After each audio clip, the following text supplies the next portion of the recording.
Ukraine സംഘർഷത്തിൽ ഒരു ഇടനിലക്കാരന്റെ പങ്ക് വഹിക്കുമെന്നും അധികാരത്തിലെത്തിയാൽ 24 മണിക്കൂറിനുള്ളിൽ യുദ്ധം അവസാനിപ്പിക്കുമെന്നും പ്രഖ്യാപിച്ച അമേരിക്കൻ പ്രസിഡന്റ് ഡൊണാൾഡ് ട്രംപിന്റെ സമീപകാല നടപടികൾ റഷ്യൻ രാഷ്ട്രീയ നേതൃത്വത്തിൽ ക്രെംലിൻ വൃത്തങ്ങളിലും കടുത്ത നിരാശയും നിശിത വിമർശനങ്ങളുമാണ് ഉണ്ടാക്കിയിരിക്കുന്നത്.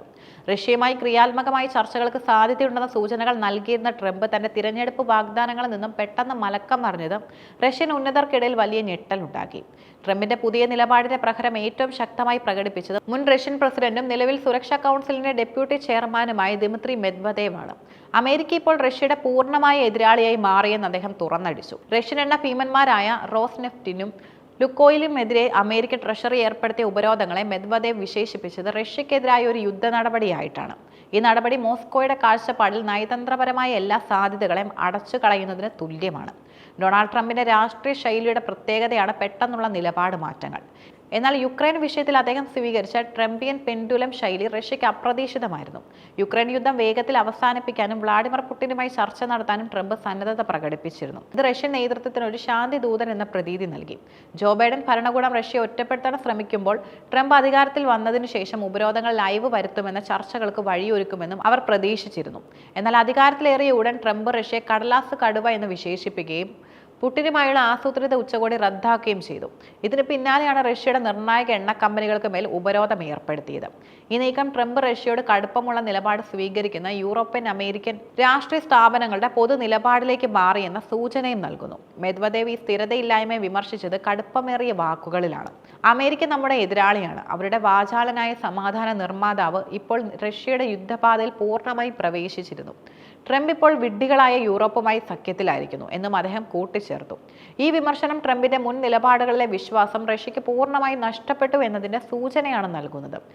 റഷ്യൻ എണ്ണ ഭീമന്മാരായ റോസ്നെഫ്റ്റിനും ലുക്കോയിലുമെതിരായ ഉപരോധങ്ങളെ റഷ്യ നോക്കിക്കാണുന്നത് കേവലം സാമ്പത്തിക നടപടിയായിട്ടല്ല. റഷ്യയുടെ സമ്പദ് വ്യവസ്ഥയുടെ പ്രധാന ധമനികളാണ് ഈ എണ്ണ കമ്പനികൾ. ഇവയ്ക്കെതിരെ ഉപരോധം ഏർപ്പെടുത്തുന്നത് രാജ്യത്തിന്റെ സാമ്പത്തിക അടിത്തറ തകർക്കാൻ ലക്ഷ്യമിട്ടുള്ള നേരിട്ടുള്ള യുദ്ധമാണെന്നാണ് മെദ്വദേവിന്റെ പക്ഷം.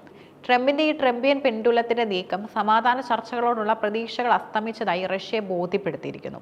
മെദ്വദേവിന്റെ വാക്കുകൾ പ്രകാരം അനാവശ്യ ചർച്ചകൾ പരിഗണിക്കാതെ റഷ്യയ്ക്ക് ഇനി യുക്രൈനെതിരെ കൂടുതൽ വൈവിധ്യമാർന്ന ആയുധങ്ങൾ ഉപയോഗിച്ച് ആക്രമിക്കാൻ സാധിക്കും. ഇത് റഷ്യയുടെ പ്രതിരോധപരമായ താൽപ്പര്യങ്ങൾ സംരക്ഷിക്കുന്നതിനായി യുദ്ധത്തിന്റെ രീതിശാസ്ത്രത്തിൽ കൂടുതൽ കടുപ്പം വരുത്തുമെന്നതിന്റെ വ്യക്തമായ സൂചനയാണ്.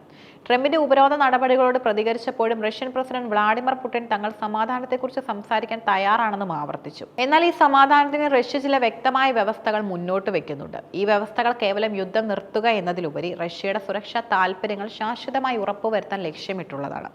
നാറ്റോ പോലുള്ള സൈനിക സഖ്യങ്ങളിൽ ചേരുന്നതിൽ നിന്ന് യുക്രൈൻ പൂർണ്ണമായും വിട്ടുനിൽക്കണം.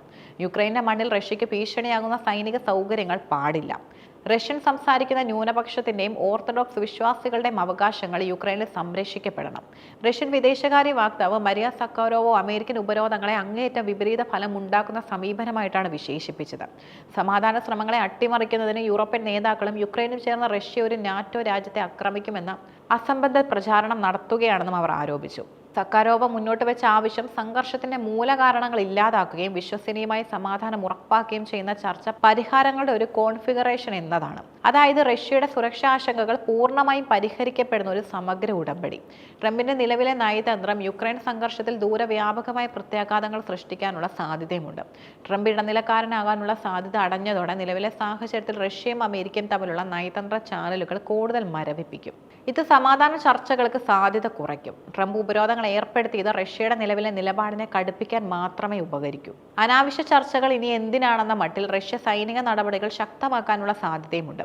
ട്രംപിന്റെ നയമാറ്റം യൂറോപ്യൻ രാജ്യങ്ങളിലെ നാറ്റോ സഖ്യത്തിന് കൂടുതൽ ഭാരം നൽകും. യൂറോപ്പ് കൂടുതൽ സൈനികമായും സാമ്പത്തികമായും യുക്രൈനെ പിന്തുണയ്ക്കാൻ നിർബന്ധിതരാകും. റഷ്യൻ എണ്ണ ഭീമന്മാർക്ക് മേലുള്ള ഉപരോധം ആഗോള എണ്ണ വിതരണത്തെയും വിലയെയും ബാധിക്കാനുള്ള സാധ്യതയുമുണ്ട്. ഇത് ആഗോള സമ്പദ് വ്യവസ്ഥയെ കൂടുതൽ സമ്മർദ്ദത്തിലാക്കും. ഡൊണാൾഡ് ട്രംപിന്റെ സമീപകാല ഉപരോധ നടപടികൾ യുക്രൈൻ സംഘർഷത്തിൽ ഒരു ഇടനിലക്കാരനാകാനുള്ള അദ്ദേഹത്തിന്റെ മുൻ വാഗ്ദാനങ്ങളിൽ നിന്നും പൂർണ്ണമായും വ്യതിചലനമാണ്. റഷ്യയുടെ ഏറ്റവും വലിയ പ്രതീക്ഷയായിരുന്ന ഒരു അമേരിക്കൻ പ്രസിഡന്റ് ഇപ്പോൾ റഷ്യയുടെ ഏറ്റവും വലിയ എതിരാളിയായി മാറിയിരിക്കുന്നുവെന്ന ദിമിത്രി മെദ്വദേവിന്റെ വിമർശനം ക്രെംലിനിലെ വലിയ നിരാശയുടെ പ്രതിഫലനമാണ്. ഈ യുദ്ധ നടപടി നയതന്ത്രപരമായ ഒത്തുതീർപ്പിനുള്ള എല്ലാ സാധ്യതകളെയും തടയുകയും പ്രോക്സി യുദ്ധത്തെ കൂടുതൽ അപകടകരമായ ഘട്ടത്തിലേക്ക് എത്തിക്കുകയും ചെയ്തിരിക്കുന്നു. റഷ്യ തങ്ങളുടെ ലക്ഷ്യങ്ങളിൽ ഉറച്ചു നിൽക്കുകയും അമേരിക്കൻ നയതന്ത്രത്തിലെ സ്ഥിരതയില്ലായ്മയെ ശക്തമായി വിമർശിക്കുകയും ചെയ്യുന്ന ഈ സാഹചര്യത്തിൽ യുക്രൈൻ സംഘർഷത്തിന് ഉടൻ ഒരു പരിഹാരം കണ്ടെത്തുക എന്നത് കൂടുതൽ ദുഷ്കരമായിരിക്കുന്നു. റഷ്യയുടെ സുരക്ഷാ താൽപര്യങ്ങൾ ഉറപ്പുവരുത്തുന്ന ഒരു സമഗ്രമായ കരാറിലൂടെ മാത്രമേ സമാധാനം സ്ഥാപിക്കാൻ കഴിയൂ എന്ന നിലപാടിൽ ക്രെംലിൻ ഉറച്ചു നിൽക്കുന്നതിനാൽ അമേരിക്കൻ ഉപരോധങ്ങൾ സംഘർഷത്തിന്റെ ഗതിയെ കൂടുതൽ ഇരുളടഞ്ഞതാക്കാനാണ് സാധ്യത.